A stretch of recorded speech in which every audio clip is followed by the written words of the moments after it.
With the close of 2020 comes the end of a console generation, one that's seen more ups and downs than the usual rollout of systems, and one where top-tier studios indulged in consumer-abusing practices more than ever. The last 7 years saw the embracement of microtransactions in home console gaming, the notion of dropping 60 notes on a new title only being your entry fee, with rollouts of cosmetics, weapons, and items coming with extra price tags. We've seen countless IPs and formerly beloved devs wither away or bide their time in markedly hands-off fashion too. While Rockstar turned all their attention towards GTA Online, their only release being Red Dead Redemption 2, we've seen the death of Konami as a respectable creator. Bethesda's patchwork charms turned into genuinely unfinished products, and EA fast became everybody's favorite entity to hate after mishandling both Mass Effect and Star Wars. In all honesty though, there are tons of awesome things that came out of the 8th generation too, but boy was it a bumpy ride along the way. I'm Scott from WhatCulture.com, and these are the 10 most disappointing video games of the generation. Number 10, Anthem.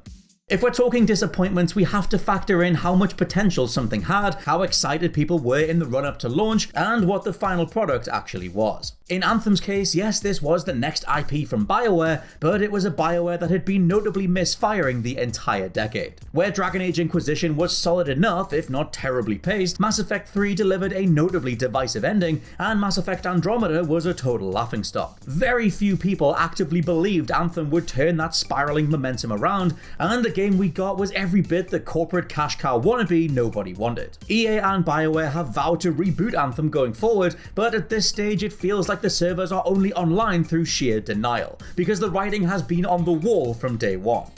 Number 9, Watch Dogs.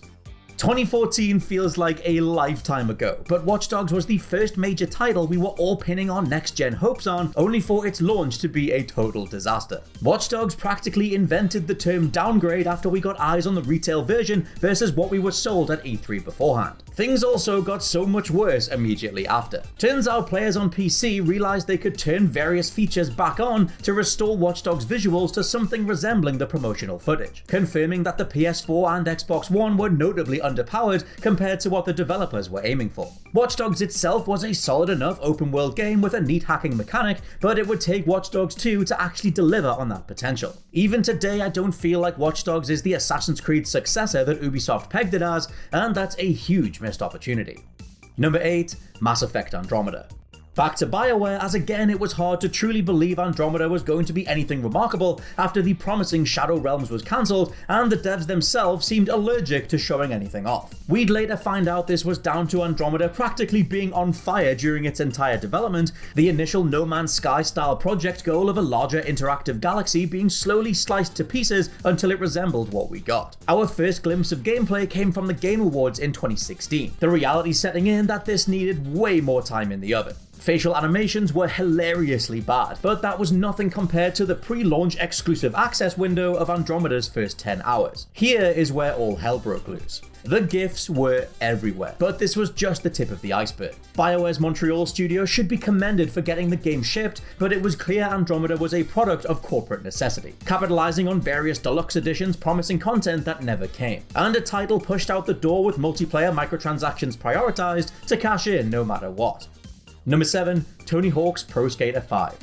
It's hard now that we've had the immaculate Pro Skater 1 and 2 remakes to remember just what a state the brand was in beforehand. Tony Hawk's Pro Skater 5 though is simply an insult to its franchise name. Genuinely farted out to meet a contractual deadline rather than given any care and attention overall, this was evident the second you got hands on. Pro Skater 5 simply handled like hell. Its new innovative slam animation doubling as the grind button, meaning you bailed more times than not just trying to link anything together. Graphics were decidedly last gen, with mission goals on bland levels revolving entirely around collectibles. All around, this was just embarrassing, emblematic of the worst parts of AAA game development. Take a notable IP with a hungry fanbase, cash in and move on. Number 6, Assassin's Creed Unity. The original laughingstock. Assassin's Creed Unity followed up Watch Dogs as Ubisoft's twin justification for their next-generation start-tier marketing spiel, only for it to be unbelievably broken. From faces disappearing in cutscenes to main man Arno Dorian hanging in mid-air while you try to chase a target, Unity's file size had to be completely replaced on Xbox One to the tune of 50 gig just to get it stable. It feels like a distant dream now, but this was supposed to be the debut of Assassin's Creed on next-gen. Granted, the environmental design and art department work is second to none. You really can take a virtual tour through Revolution-era France, but every last part of gameplay was woefully undercooked. Number 5. Mighty Number 9.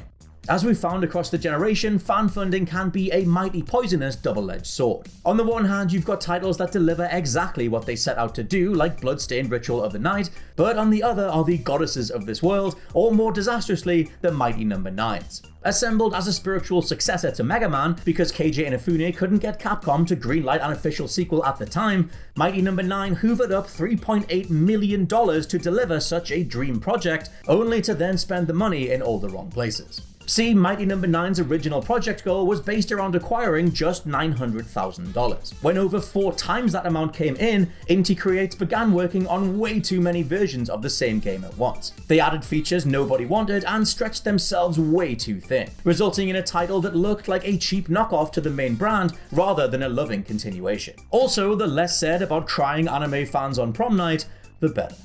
Number 4. Star Wars Battlefront. Yes, we can look at the disastrous Battlefront 2 as one of the worst received titles in quite some time, but it was 2015's half-assed effort that set those expectations low in the first place. See, in 2015, Star Wars was coming back. EA had acquired the rights for Star Wars video games 2 years prior, and with an unprecedented amount of hype surrounding The Force Awakens, come hell or high water, EA were going to have something for you to play that Christmas. Whilst Battlefront looked absolutely stunning, as is the case with DICE and their Frostbite engine, it was clear that many corners were cut. There was no campaign, weapon selections and overall animation variety was very lacking, modes like Walker Assault felt unbalanced, and for what we were paying, Battlefront had very little content to justify a premium price tag.